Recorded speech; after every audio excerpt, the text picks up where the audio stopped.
Hi, welcome back to the channel everyone. हम लोगों ने इंट्रोडक्टरी पार्ट खत्म कर लिया था, डायरेक्टली स्विच करेंगे फर्स्ट यूनिट प्रेसिपिटेशन पे। तो इंट्रोडक्शन में हम लोगों ने वाटर साइकिल देख लिया है, कुछ बेसिक डेफिनेशन थे देख लिए, कुछ बेसिक टर्मिनोलॉजीज थी देख लिए। I think that's enough for the introductory part. Precipitation के बारे में अगर बात करूँ तो बहुत ही सिंपल यूनिट होने वाला है, कोई तोप चीज़ नहीं है इसमें। ठीक है, प्रेसिपिटेशन के बारे में आज देखेंगे, थोड़ा फॉर्म्स ऑफ प्रेसिपिटेशन बताती हूँ आपको। कल हम टाइप्स ऑफ प्रेसिपिटेशन देखेंगे नेक्स्ट वीडियो में। उसके बाद चीज़ें बहुत इंटरेस्टिंग हो जाएंगी, क्योंकि उसके बाद हम न्यूमेरिकल्स करेंगे। कौन से? मिसिंग रेनफॉल डेटा निकालना सीखेंगे, थोड़ा मीन प्रेसिपिटेशन कैलकुलेशन करेंगे, तो things will be really interesting. आज मैं अगर आपको प्रेसिपिटेशन के बारे में बात करनी हो तो मैं क्या बताऊँ आपको प्रेसिपिटेशन के लिए।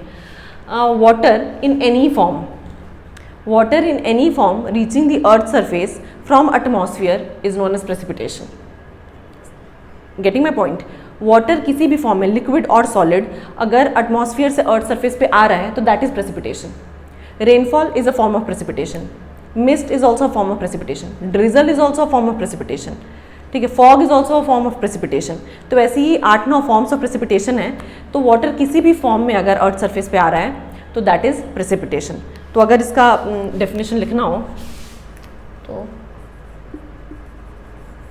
Any form of water, okay, any form of water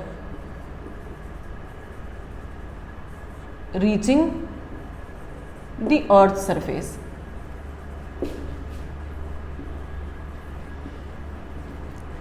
कहाँ से? From atmosphere, is known as precipitation.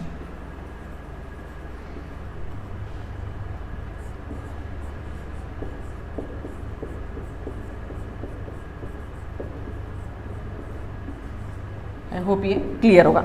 अब प्रेसिपिटेशन में दो चीज़ें जाननी इंपॉर्टेंट है, forms of precipitation and types of precipitation.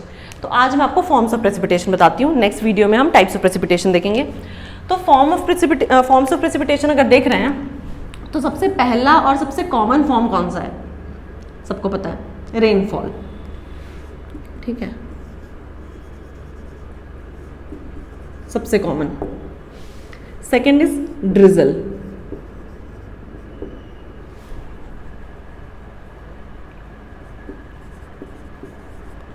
Third is snow and fourth is hail. Fifth form is glaze, sixth is sleet, मैं सब बताऊंगी आपको। Seventh is mist, eighth is dew, ninth is fog, क्या रह गया और? Frost. ठीक है, तो ये कुछ बेसिक फॉर्म्स ऑफ प्रेसिपिटेशन है, देख लिया। अब मैंने ये 4 इधर अलग क्यों लिखे हैं और ये 6 इधर अलग क्यों लिखे हैं? द रीज़न बीइंग कि ये 4 आपको जानने बहुत इंपॉर्टेंट है। ये अगर आपको नहीं भी पता है तो इट विल वर्क, बट ये 4 आपके लिए बहुत इंपॉर्टेंट है। Rainfall, drizzle, snow and hell. तो रेनफॉल और ड्रिजल आपको पता है कि किस फॉर्म में आएंगे एटमॉस्फेयर से लैंड में? लिक्विड। ठीक है, और स्नो एंड हेल किस में? सॉलिड। क्लियर होगी ये चीज़? अब मैं कैसे कंसिडर करूंगी कि जो form of precipitation of rainfall है, थोड़ा सा रेनफॉल के बारे में डिस्कशन करते हैं। फॉर्म ऑफ प्रेसिपिटेशन तो देख लिए, अब अगर सिर्फ रेनफॉल के बारे में बात करनी हो, ठीक है, जो सबसे कॉमन फॉर्म ऑफ प्रेसिपिटेशन है मेरा रेनफॉल, तो जब रेनफॉल हो रहा है तो जो वाटर ड्रॉपलेट्स आ रहे हैं ना अर्थ सरफेस पे, उनका डायमीटर जो होता है वो बहुत कुछ एक्सप्लेन करेगा। ठीक है, इफ जो लिक्विड ड्रॉपलेट्स हैं उनका diameter is more than 0.5 mm, more than 0.5 mm and less than 6 mm, then it is considered to be rainfall. ठीक है, 0. अच्छा, और मैंने एक चीज़ आपसे बताई थी, यहाँ पे डिस्कस की थी, ड्रिजल। तो ड्रिजल क्या है? सी, अगर आप रोड में वॉक कर रहे हैं और ड्रिजल हो रहा है, ड्रिजलिंग हो रही है, तो आप शेड नहीं ढूंढेंगे क्योंकि आप नहीं भीगेंगे। बट अगर आप रोड में वॉक कर रहे हैं और रेनफॉल होने लगा तो आप शेड ढूंढेंगे क्योंकि आप भीगेंगे।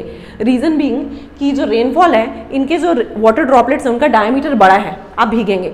बट जो ड्रिजल है, इनके जो वाटर ड्रॉपलेट्स हैं इनका डायमीटर बहुत छोटा है। ठीक है, तो हमको ये समझ में आ गया कि अगर डायमीटर 0.5 mm से बड़ा है तो वो तो रेनफॉल में कंसिडर हो जाएगा, बट अगर डायमीटर 0.5 mm से छोटा है तो वो ड्रिजल के अंडर आएगा, ठीक है, क्योंकि ड्रिजल में क्या होता है, डायमीटर जो होंगे वो 0.5 mm से छोटे होंगे वाटर ड्रॉपलेट्स के, इसलिए तो आप नहीं भीग रहे हो ना। अब आप बोलेंगे कि ठीक है, if diameter is more than 0.5 mm and less than 6 mm तो ठीक है, ये तो रेनफॉल की कैटेगरी हो गई, बट अगर 0.5 mm से छोटा है डायमीटर तो वो ड्रिजल की कैटेगरी होगी, ओके फाइन।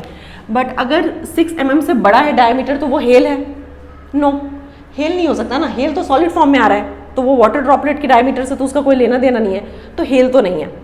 तो अगर 6 mm से बड़े डायमीटर का वाटर ड्रॉपलेट आ रहा है तो उसको क्या कंसिडर करेंगे, ऐसा होगा ही नहीं। 6 mm से बड़ा अगर वाटर ड्रॉपलेट आएगा तो वो इतना हैवी हो जाएगा that it will split into smaller water droplets, getting my point. तो आपको अगर डायमीटर 0.5 mm से 6 mm तक है तो इट्स रेनफॉल, 0.5 mm से कम है तो ड्रिजल, 6 mm से ज़्यादा तो होगा नहीं। तो यहाँ रेनफॉल के बारे में बात हो गई।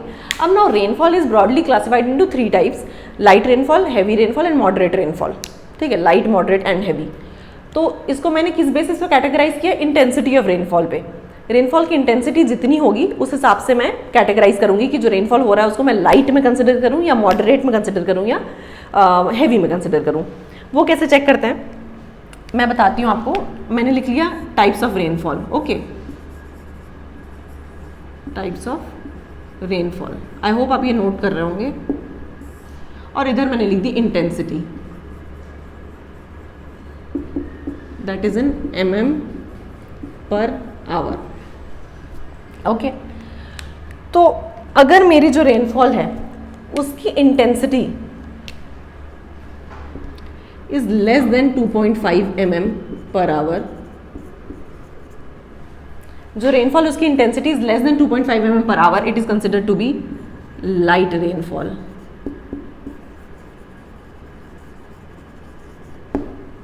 क्लियर? अगर जो रेनफॉल है उसकी intensity is between 2.5 mm to 7.5 mm, 2.5 to 7.5 mm per hour, then it is considered to be moderate rainfall.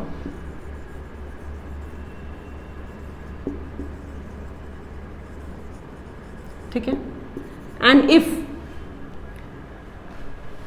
the intensity is more than 7.5 mm per hour, then it is considered to be heavy rainfall.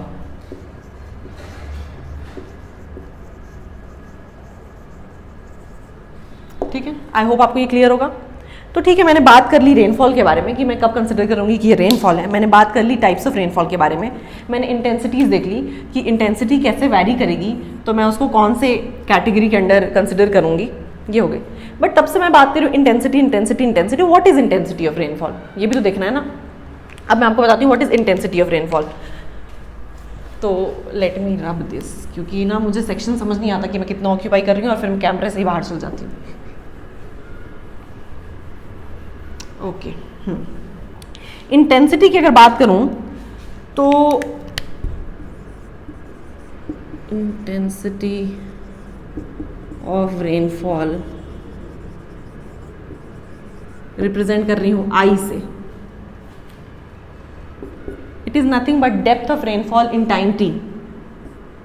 पहले तो आपने unit यहाँ पे देख लिया, आपको given था mm per our, तो आपको इतना तो समझ में आ गया होगा कि डायमेंशंस कुछ ऐसे वैरी करेंगे कि एक तो लेंथ से कुछ रिलेटेड होगा, ठीक है, mm के बारे में बात है, और नीचे फिर टाइम से कुछ होगा, ठीक है, क्योंकि आवर में है। तो ये है depth of rainfall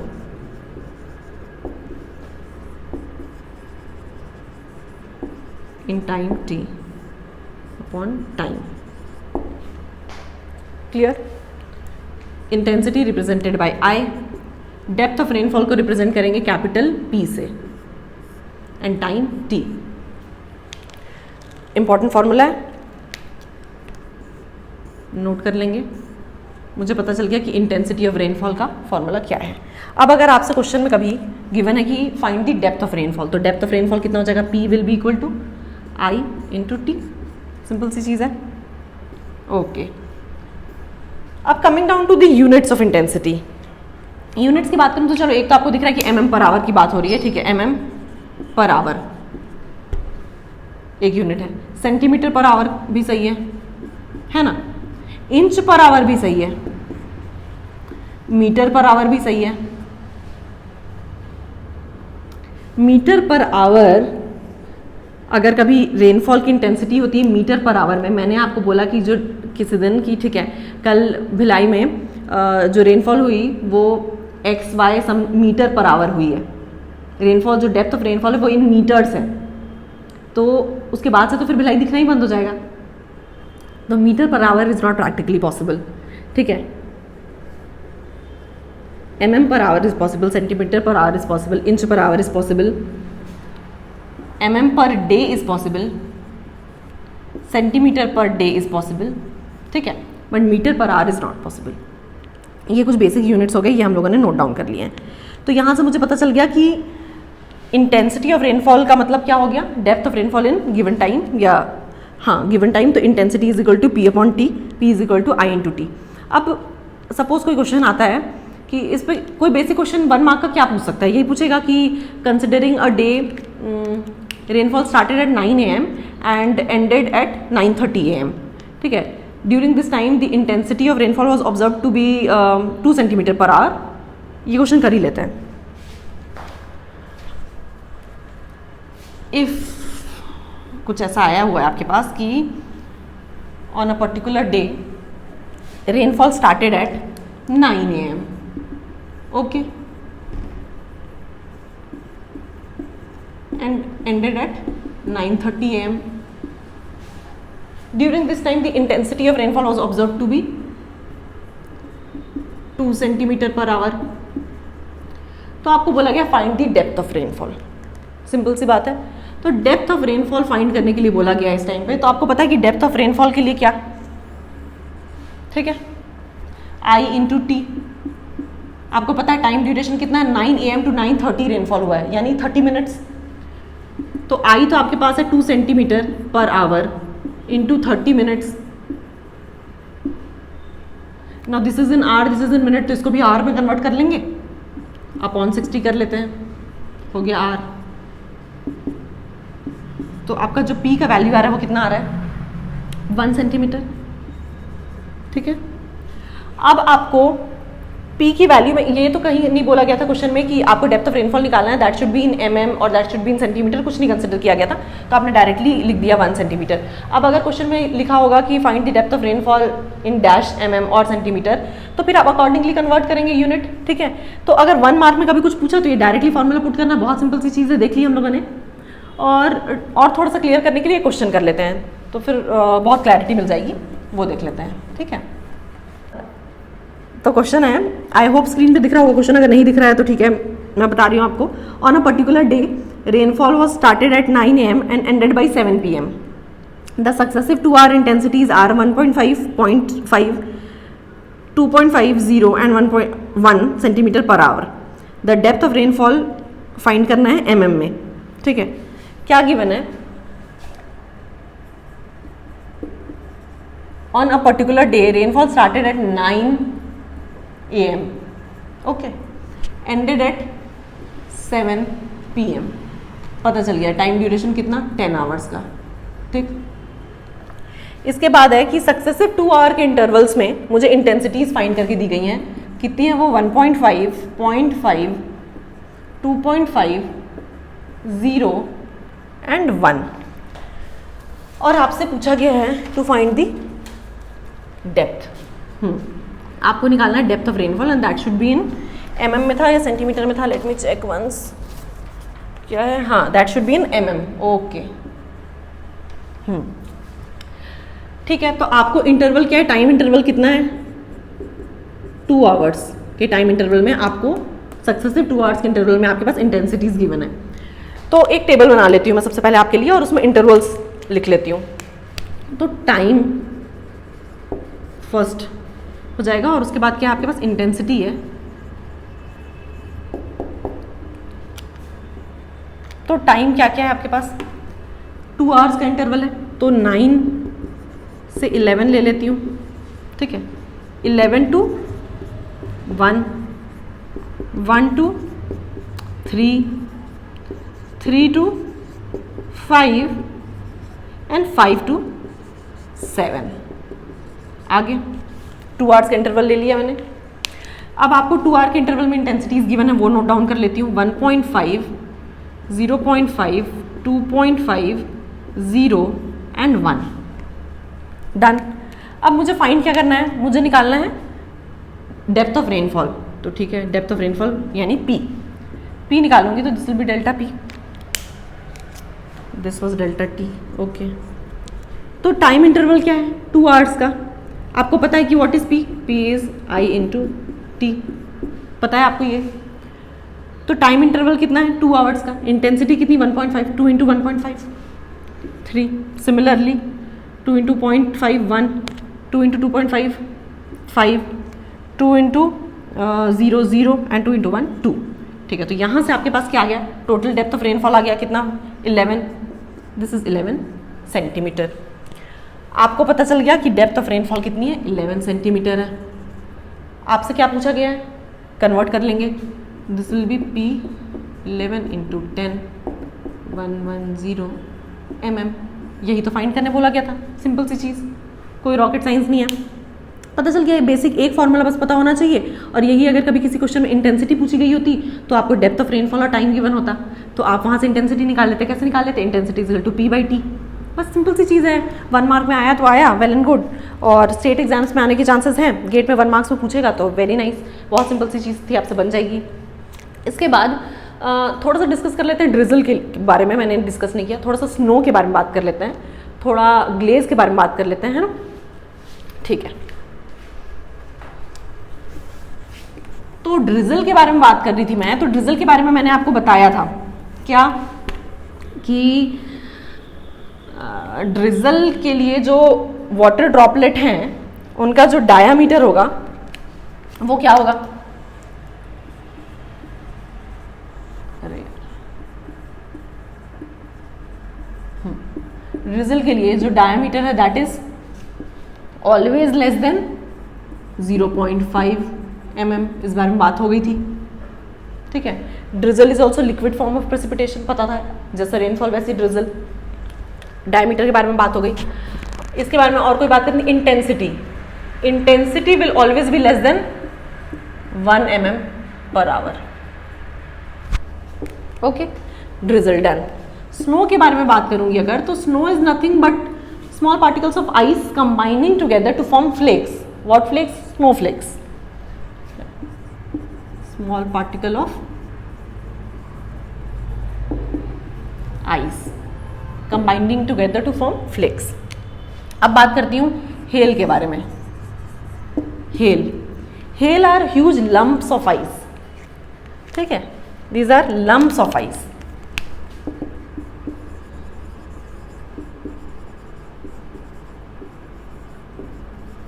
lumps of ice जिनका डायमीटर है that will be more than 5 mm और समटाइम्स मोर देन 8 mm, ठीक है। तो it is considered to be hail. हो गई बात। अब थोड़ी सी बात कर लेते हैं ग्लेज के बारे में, थोड़ी सी बात करते हैं स्लीट के बारे में। मतलब ग्लेज स्लीट क्या है, फालतू चीज़ है, मतलब किसी ने देखा है, मैंने तो नहीं देखा है, बट ठीक है, थोड़ा एक आइडिया होना चाहिए। देख लेते हैं क्या है ग्लेज। ठीक, तो ये है आपका अर्थ सरफेस। अर्थ सरफेस पे मैं ये अज्यूम करूँ कि यहाँ पे टेम्परेचर है -5 डिग्री सेंटीग्रेड, अज्यूम करिए।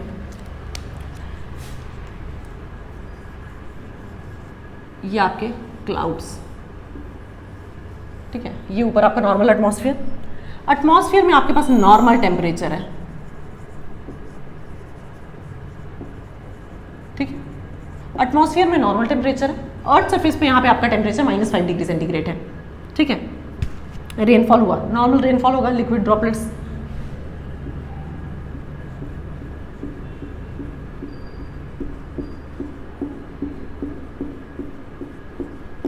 नॉर्मल रेनफॉल हो रहा है। अब जैसे ये वाटर ड्रॉपलेट्स ग्राउंड सरफेस पे आके ग्राउंड सरफेस को टच करने लगेंगे, ये अपने ऊपर एक आइस की कोटिंग डेवलप कर लेंगे यहाँ पे, because of the very low temperature. Now this is known as glaze. ठीक है। ग्राउंड सरफेस पे टेम्परेचर एक्सट्रीमली कोल्ड है, बहुत कम है, ठीक है, -5 डिग्री सेंटीग्रेड पे है। एटमॉस्फेयर में नॉर्मल टेम्परेचर है, रेनफॉल होता है, नॉर्मल वाटर ड्रॉपलेट्स नीचे आते हैं। जैसे ही वो मेरे अर्थ सरफेस को टच करने लगेंगे वो अपने ऊपर एक आइस की लेयर डेवलप कर लेंगे, that is nothing but that is glaze. Clear. अब स्लीट भी मैं इसी में बता दूंगी आपको। अगर स्लीट के बारे में बात करूं